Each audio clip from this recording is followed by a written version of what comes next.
ITQ 엑셀 2019년 4월 기출문제 B형 제1작업의 함수 계산을 풀어보겠습니다. 제1작업의 데이터 입력에 이어서 제1작업의 함수 계산을 풀어보겠습니다. 문제지에 오시면 이렇게 입력된 데이터에 비어있는 1, 2, 3, 4, 5, 6 비어있는 부분에 대한 함수 계산을 해보겠습니다. 첫 번째 계약 만료일에는 계약일에다가 더해서 관리본의 마지막 글자에 30을 곱하고 12를 곱한 것을 더하라고 되어 있습니다. 그래서 라이트 함수를 사용하라고 되어 있는데요. 요거를 한번 해보겠습니다. 여기 지금 I5부터 I12셀에 저희가 함수 계산을 하셔야 되잖아요. 자, I5부터 12셀을 선택을 해주시고 그런 다음에 수식 입력 줄에다가 이코를 이렇게 넣어주신 다음에 계약일 일단 계약일이 어디 있으신가요? H5셀이시죠? H5셀을 선택해 주시고 거기에다가 더하기 버튼, 키보드에 더하기 버튼을 넣어 주신 다음에 뭘 해 주셔야 되나요? 지금부터 이 더하기와 다음 관리번호에다 곱한 값을 더해 주시는 거죠. 그래서 갈로로 넣어 주신 다음에 관리번호의 마지막 글자, 여기 관리번호의 마지막 글자를 가져오는 거는 함수가 갖고 오셔야 되잖아요. 그래서 라이트 함수를 사용하라고 했습니다. 그래서 라이트 함수를 갖다가 이렇게 RI만 치시면 라이트 나오시죠. 그래서 더블 클릭하셔서 라이트 함수를 넣어주시면 라이트 함수의 인수 부분이 이렇게 잘 나오십니다. 그래서 라이트 함수로 가져올 값은 어디신가요? 관리번호 B5셀이신 거죠. 그래서 그걸 클릭해 주시면 B5로 들어가시고 오른쪽 B5셀에 있는 텍스트에서 오른쪽 끝으로부터 마지막 글자라고 했습니다. 한 글자만 갖고 오시면 되겠네요. 그래서 이렇게 갖고 오는 값은 지금 2가 되시겠죠. 이 값에다가 곱하기 키보드에 여기 곱하기 넣어주시고 30 넣어주시고 곱하기 12를 이렇게 넣어주신 값을 여기 계약일에다가 더해주라고 했습니다. 그렇게 해서 이렇게 계산하시면 여기에 값이 나오시겠죠. 근데 여기 있는 값이 I5셀만 아니라 I12셀까지 그 여기 H5, B5 값이 자동 증감해서 자동 증감으로 계산되게끔 할 때는 컨트롤 엔터 키를 쳐주시면 됩니다. 컨트롤 엔터 치시면 이렇게 계산이 되셨습니다. 근데 문제는 컴퓨터가 날짜를 기억하는 값으로 나왔습니다. 그래서 이걸 갖다가 이렇게 계약일과 같은 모양으로 바꿔주셔야 되겠죠. 그러면 셀이 선택되어 있는 상태에서 홈에 가셔갖고 표시 형식 여기 클릭하시고 나서 사용자 지정에 가셔가지고 어떻게 하셔야 되나요? 연도는 Y시죠. Y 네 글자에 그다음에 그어주시고 그 다음에 해주시고 그 다음에 날짜 데이의 약자시죠. month의 약자시고요. 그래서 확인을 눌러주시면 날짜가 이렇게 저희가 원하는 날짜 값으로 바뀌었습니다. 그렇게 해서 첫 번째 지금 조건을 하셨고요. 두 번째는 총 급여를 계산하시는 건데 여기 총 급여를 계산하시는 거죠. 그래서 셀을 선택해 주시고 이 부분을 어떻게 계산하냐면 여기 급여에다가 근무 시간을 곱하기 20을 곱해 준 다음에 여기다가 비율을 곱해 주시는데 이 비율이 조건이 있습니다. 근무지가 세종이면 1을 곱해 주고 여기 근무지가 세종이 아닌 나머지들은 1.1을 곱해 주라고 if 함수를 사용하라고 했습니다. 그래서 여기 선택을 하시고 수식 입력줄에 이퀄을 넣어 주신 다음에 음, 일단 조건 함수 if를 사용하셔야 되겠죠. 그래서 if를 갖다가 i만 치시면 if 나오시죠. 그래서 if 함수를 사용한 조건은 어떻게 되시나요? 내가 원하는 조건을 넣어서 그 조건이 맞으면 첫 번째 값을 보여주고 그 값이 맞지 않은 경우는 두 번째 값을 보여주라고 이렇게 세 가지 인수를 넣어주시면 됩니다. 근데 조건에 해당하는 것은 어떤 거죠? 근무지가 세종이면이죠. 그래서 여기 첫 번째 조건은 여기 해당하는 건 근무지가 C5셀이 뭐랑 같으신가요? 세종이라는 건 한글 텍스트시죠. 그 따옴표 안에 꼭 넣어주셔야 되고요. 여기다가 세종이라고 따옴표 안에 넣어줘서 그 C5셀의 값이 세종이면 어떻게 해주시는 건가요? 그 급여에다가 근무 시간을 곱해주고 그런 다음에 20을 곱해준 다음에 세종인 경우에는 곱하기 1을 하라고 했습니다. 그러고 그 다음에 세종이 아닌 경우는 어떻게 했죠? 여기 급여 시간에다가 똑같이 그 다음에 근무 시간을 곱해주고 그 다음에 20을 곱해주고 1이 아니라 1.1을 곱해준 그 결과값이 나오라고 해주고 닫아주시면 그러고 나서 컨트롤 엔터 입력해 주시면 이렇게 값이 나왔습니다. 세종인 경우에는 1을 곱해주고 세종이 아닌 경우는 1.1을 곱해서 나왔는데 지금 천 단위 구분 기호가 없으시죠? 그래서 쉼표 스타일 주신 다음에 여기 지금 자릿수가 소수점 없애주시고 이렇게 해서 나와주시면 그 다음에 셀이 좁으신 경우에는 셀 넓이를 넓혀주시면 되시겠습니다. 그래서 총 급여를 지금 계산했고요. 그런 다음에 여기 급여의 평균을 계산하라고 했습니다. 그래서 올림에서 10단위로 표현해 주라고 그랬고요. 라운드 그 함수 중에서 무조건 올림을 해주는 함수는 라운드 업이시죠. 그 다음에 평균을 구해주는 함수는 에버리지 함수입니다. 그래서 라운드 업과 에버리지를 이용해 가지고 이렇게 10단위까지만 나오게끔 1단위는 0이 나오게끔 하라는 얘기입니다. 그래서 여기 이 13세를 클릭하시고요. 순식 입력줄에 이퀄을 넣어 주신 다음에 그 다음에 최종적으로 보여져야 하는 거는 저희가 에버리지를 구할 거지만 평균을 구할 거지만 그 평균의 값이 라운드 업으로 이렇게 올림이 되셔야 되잖아요. 그러니까 가장 바깥에 있는 최종적인 것은 라운드 업입니다. 아로 치면 나오시죠. 라운드 업을 넣어주시고 어떤 값을 라운드 업 해주시는 건가요? 여기 급여의 평균 값을 해주시는 거죠. 그래서 평균 값을 구하는 에버리지 함수를 갖다가 여기다가 넣어주시는데 어느 걸 구하는 거냐면 급여 데이터 5번부터 12번 행을 갖다가 이렇게 선택해 주시고 그런 다음에 닫아 주시면 이거에 해당하는 평균 값이 나오겠죠. 그 평균 값을 라운드 업을 어떻게 해주는 건가요? 라운드 업의 인수는 라운드 업을 해야 할 값은 이것이고요. 다음에 이걸 어떻게 보여주냐면 1의 자리가 0으로 나오게끔 그러면 소수 첫째 자리까지 나오게 하려면 1, 그다음 소수 둘째 자리는 2, 그 다음에 소수점을 기준으로 여기 위쪽으로 오면 1의 자리에서 그 다음에 반올림 할 거면 어떻게 나온 1의 자리까지 보여주게 할 때는 0이라고 넣어주시면 되고 1의 자리가 0으로 나오게 하려면 마이너스 1. 그러니까 0이 그냥 한 개다 생각하시고 마이너스 1로 주시면 되고요. 다음에 10의 자리까지 0으로 나오게 하려면 마이너스 2. 그래서 소수점을 기준으로 0의 개수가 한 개냐 두 개냐에 따라서 마이너스 1, 마이너스 2를 주시면 되고 소수점 아래로는 1을 주시면 첫째 자리까지 보여주시고 2를 주시면 둘째 자리까지 보여주시는 겁니다. 자, 이렇게 하신 다음에 엔터를 클릭하시면 이렇게 지금 1의 자리가 0으로 해서 평균이 계산되었습니다. 그 다음에 네 번째는 텔레마케팅 업무 평균 근무 시간입니다.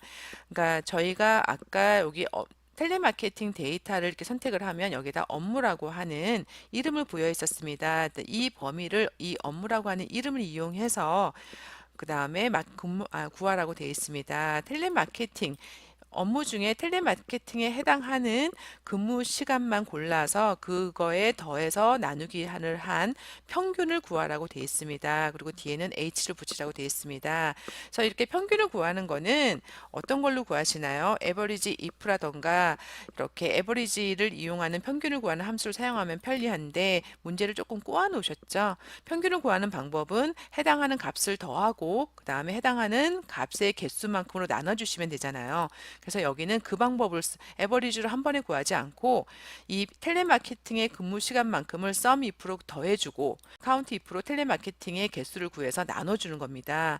텔레마케팅의 근무 시간을 더한 것에서 텔레마케팅의 개수를 나눠주면 텔레마케팅 근무 시간의 평균이 되시는 거죠.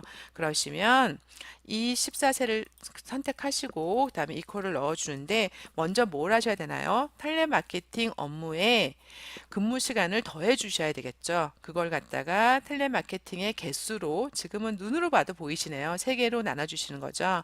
네, 함수를 이용해서 해보겠습니다. sum if를 먼저 사용하시고요. sum if에는 인수가 3가지가 있습니다. sum if로 해야 할 조건에 해당하는 범위는 어디에 있나요? 여기 있으시죠? 요 범위에서 선택을 하는 순간 여기 이름을 갖다가 업무라고 해놨기 때문에 이름으로 나오십니다.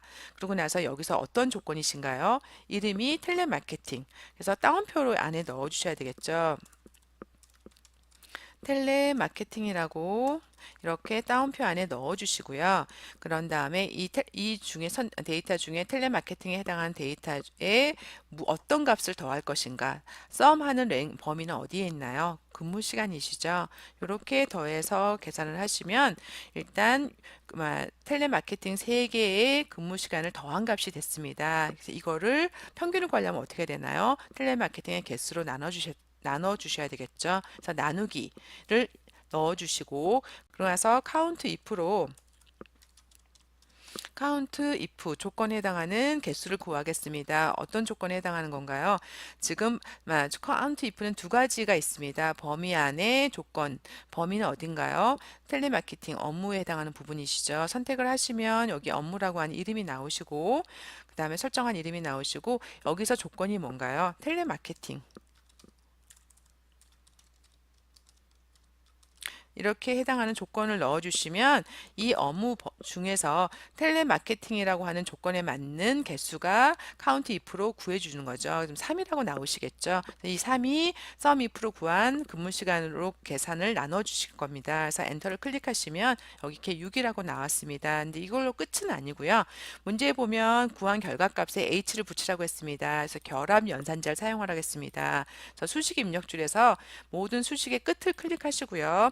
그다음에 여기다가 결합 연산자, 키보드에 보시면 숫자 7 위에 있으시죠. Shift 키와 함께 7을 누르시면 이렇게 결합 연산자가 나오시고, 여기다가 문자 H를 주라고 했습니다. 그래서 따옴표 안에 무조건 문자는 넣어 주셔야 되죠. 그래서 엔터를 치시면 이렇게 6H라고 나왔습니다.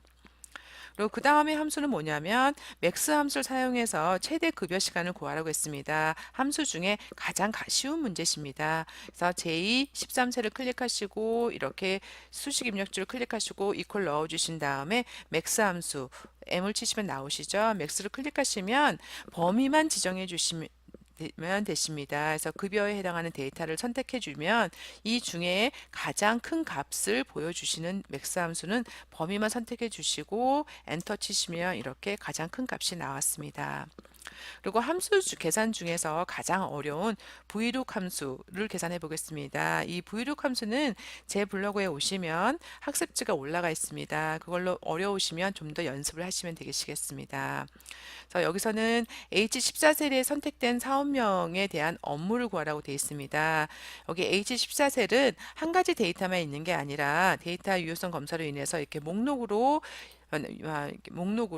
사업명이 이렇게 바뀔 수 있습니다. 이렇게 바뀔 때마다 이 사업명에 해당하는 업무가 여기 나오게끔 vlook 함수로 찾아오라고 했습니다. 그래서 제24셀을 클릭하시고요. 수식 입력줄에 이퀄을 넣으신 다음에 일단 vlook 함수 넣으셔야 되겠죠. V를 치시면 vlook 함수 더블 클릭해 선택해 주시고, 인수가 이렇게 네 가지가 있습니다. 첫 번째 인수는 그러니까 찾아와야 할 주인을 물어보는 거죠. 어떤 걸 찾아올 건가요? H14셀에 바뀌는 목록의 값을 찾아올 거죠. 그래서 H14셀을 이렇게 클릭해 주시고, 다음에 따옴표, 하나 인수가 끝날 때마다 쉼표 해 주셔야 되겠죠. 쉼표로 넣어 주신 다음에, 그다음 이 찾아올 값을 어느 표에서, 테이블 어레이, 어느 표에 찾아오냐고 물어봤죠. 그럴 때 주의하실 건, vlook 함수를 사용할 때 주의하실 건, 지금 여기 H14셀에 있는 사원명이 있는 열부터 찾으셔야 됩니다. 사원명이 있는 열, 여기 지금 D열이신 거죠. 여기서부터 그 다음에 저희가 찾고자 하는 업무가 어디 있나요? 마케팅. 근데 끝나는 열은 여기서부터 시작해서 뭐 끝까지 가셔도 상관은 없습니다. 근데 시작하는 열은 무조건 사원명이 있는 열부터 시작하셔야 됩니다. 여기서부터 시작하시면 안 되시고요. 여기부터 사원명이 있는 데이터부터 시작해서 지금은 업무를 찾아올 거니까 여기까지 두 열만 잡으셔도 되고요. 이렇게까지 잡으셔도 값은 에러가 나지 않습니다. 끝나는 열은 어디까지 잡으셔도 상관없는데 불필요하게 많이 잡을 필요 없으니 지금은 시작하는 열부터 해서 끝나는 열을 저희가 찾고자 하는 값이 있는 열까지 이렇게 잡아주시고, 이 표 안에서 찾아오고자 하는 값은 몇 열에 있죠?